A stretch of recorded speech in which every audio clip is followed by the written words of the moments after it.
Cherry blossom माँ महागौरी की विस्तृत कथा। चेरी ब्लॉसम नवरात्रि के 8वें दिन माँ दुर्गा के महागौरी स्वरूप की पूजा की जाती है। महागौरी का अर्थ है अत्यंत श्वेत और उज्ज्वल।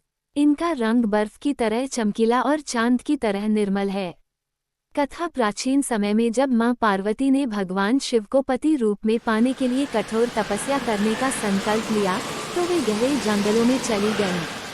दिन रात भूखी प्यासी रहकर उन्होंने वर्षों तक कठिन साधना की। तेज धूप, ठंडी हवाएं, बारिश और कड़कती सर्दी सब सहन किया।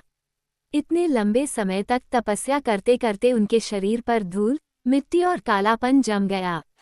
उनका दिव्य स्वरूप ढक गया और वे अत्यंत कांतिहीन लगने लगी। लेकिन उनकी इस अनोखी भक्ति और कठोर साधना से भगवान शिव अत्यंत प्रसन्न हुए। शिवजी ने माता पार्वती के इस तप का सम्मान किया और कहा, हे देवी, तुम्हारी साधना असंभव थी, किंतु तुमने धैर्य और विश्वास से इसे पूर्ण किया। मैं तुम्हें अपनी अर्धांगिनी के रूप में स्वीकार करता हूँ।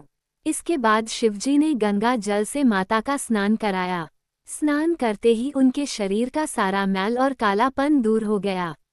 उनका रूप इतना निर्मल और उज्ज्वल हो गया कि चारों ओर प्रकाश ही प्रकाश फैल गया।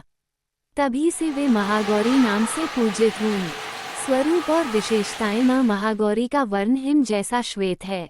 उनके 4 हाथ हैं, दाहिने हाथ में त्रिशूल और अभयमुद्रा, बाएं हाथ में डमरू और वरमुद्रा।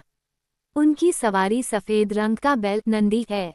वे अत्यंत शांत, कोमल और करुणामयी हैं।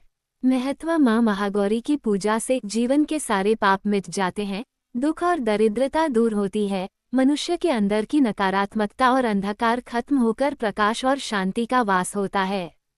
भक्तों का विश्वास है कि जो भी नवरात्रि के अष्टमी दिन सच्चे मन से मां महागौरी की आराधना करता है, उसकी अधूरी इच्छाएं पूरी होती हैं और जीवन सुख समृद्धि से भर जाता है। हिबिस्कस। इस प्रकार मां दुर्गा का 8वां रूप महागौरी हमें ये संदेश देता है।